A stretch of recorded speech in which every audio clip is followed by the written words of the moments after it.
Tervist kõigile! Kalev minu nimi ja Enefitys siis vastutan elektriteenuste eest, kuhu muuhulgas kuuluvad ka elektritööd, nii suuremad kui ka väiksemad ja ka käiduteenus.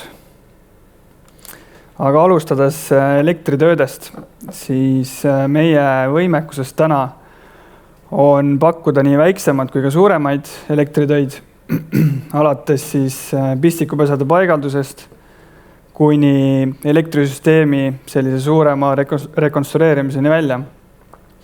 Ja meie selline põhieesmärk või väärtus on see, et ikkagi elektripaigaldis kui selline oleks kasutamiseks ohutu nii meie töötajate vaates kui ka kliendi vaates. Ja teisalt selline usaldusväärsuse tagamine läbi selle ohutuse ja samamoodi ka stabiilsus. Et me teeme asjad ikkagi või teostame tööd vastavalt kokku lepitud ajaks ja stabiilsus tuleb läbi selle, et kõikidele oma töödele me pakume 2-aastast garantiid. Ehk et me oleme ikkagi selle kliendi teekonna jooksul nii algusest alates kuni lõpuni välja kaasas. Ja meie vastutus on see, et see nii elektritöö, olgu ta suur või väike, on ikkagi lõpuks meie seista hea sellest, et see oleks kvaliteetne.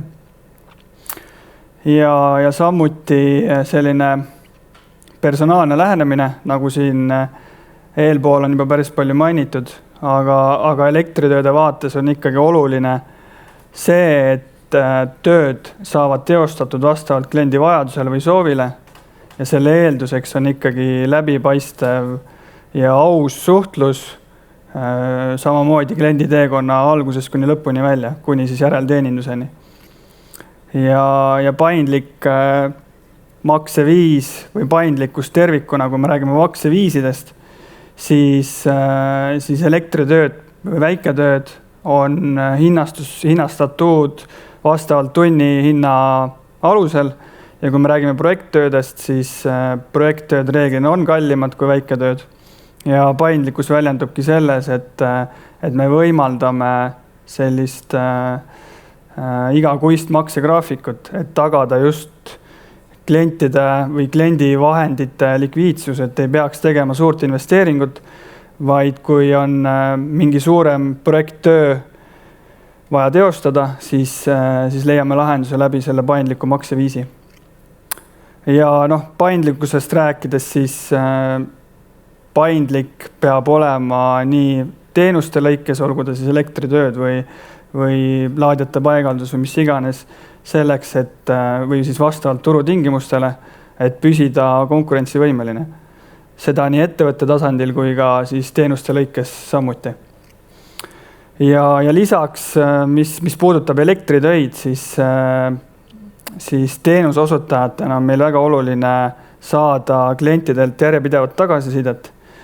Ja selle jaoks igakuiselt saadame välja tagasiside küsitlusi, läbi mille siis või läbi sellise konkreetse ausa tagasiside saame aru, mida me teeme õigesti ja mida me ei tee nii õigesti.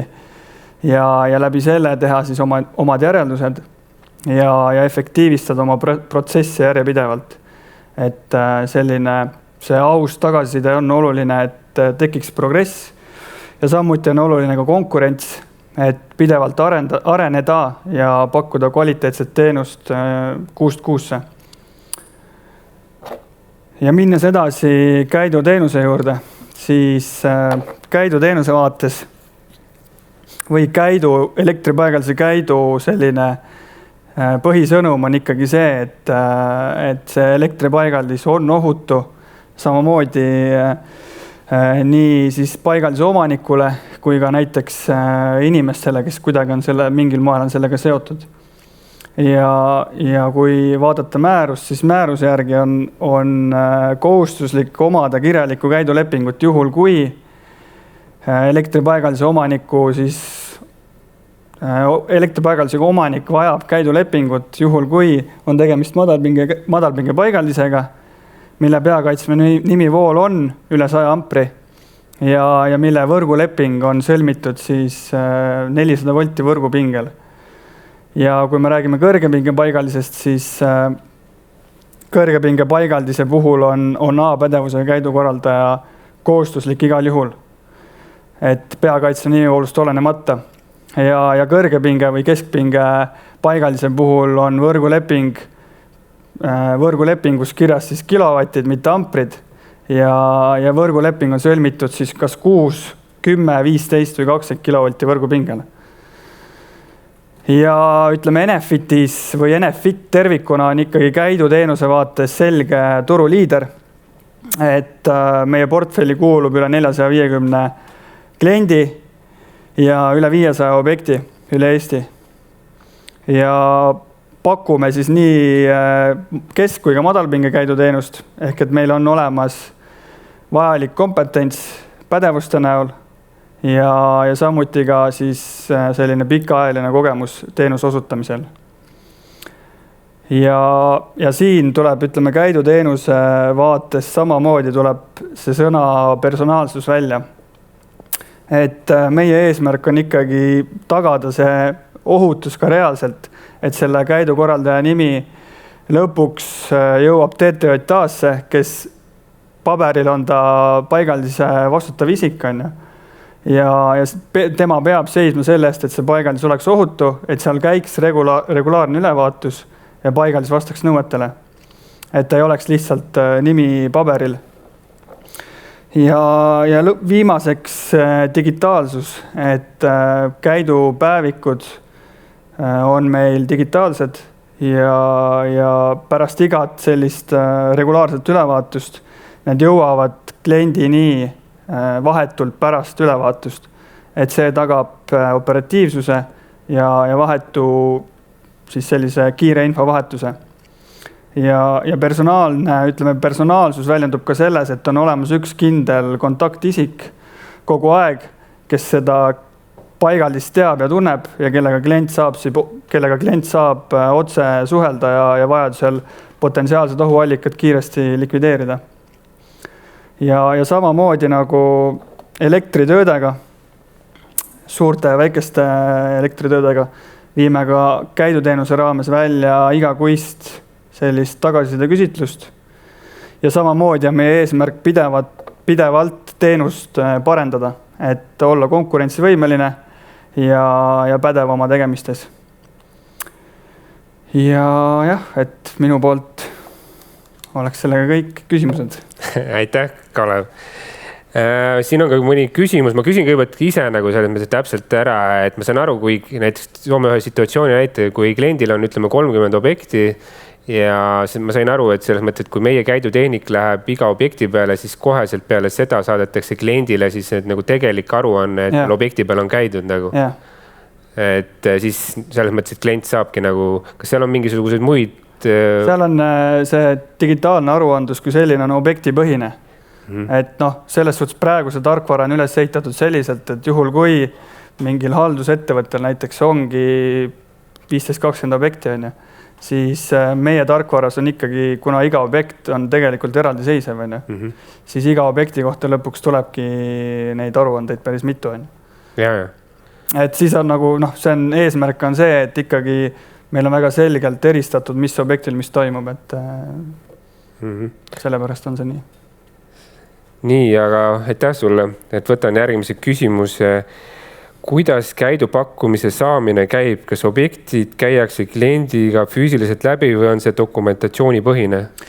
No meie vaates ikkagi me ei võta ühtegi paigaldist enne lepingusse, kui käidukorraldaja ei ole seal koha peal käinud. Et see, protsess on selline, et kui tuleb huvi või on huvi saada pakkumine, siis selle eelduseks on ikkagi objekti ülevaatus koos käidukorraldajaga. Pärast mida siis tuleb hinnapakkumine. Et seda sa siis tegelikult võiks ka nagu, ma soovitaksin võib-olla isegi hanke tingimustes sisse panna, et objekti külastus on kohustuslik hanke siis raames nagu. Ja kui me hanke kontekstis räägime, siis nii palju kui mina olen kokku puutunud, siis ongi tõesti see kuidagi sõnastatud niimoodi, et see justkui ei ole nagu kohustuslik. Siis ongi see, et dokumentatsiooni alusel on väga keeruline hinnapakkumist kokku panna. Et see on selles mõttes on ta hea märksõna, et vähemalt minu soovitus on see, et see oleks seal kirjas. Et noh, iga objekt on nii erinev, et seal on ikkagi väga tugev eeldus see, et ikkagi inimene seal reaalselt on nagu kohal käinud. Jah. Et järgmine küsimus, aitäh sulle selle vastuse eest, et järgmine küsimus on käiduteenuse pakkujaid on palju, miks just teie või miks siis Enefit? No 2 asja põhiliselt on see, et meil on väga pikaajaline kogemus just nagu käiduteenuse osutamise näol, et käidutehnikud väga täpselt teavad, mida nad teevad ja nad teavad, mida nad teevad ja nad teevad seda väga põhjalikult, et see ei ole lihtsalt nimi paberil, et seal ikkagi käiakse reaalselt koha peal, mida tõestavadki need käidupäevikud, et need on põhjalikud, seal on kõik väga selgelt ja detailselt välja toodud, et just eesmärgiga neid potentsiaalseid ohuallikaid likvideerida. Aga aitäh sulle, Kalev, põhjaliku ülevaatuse eest ja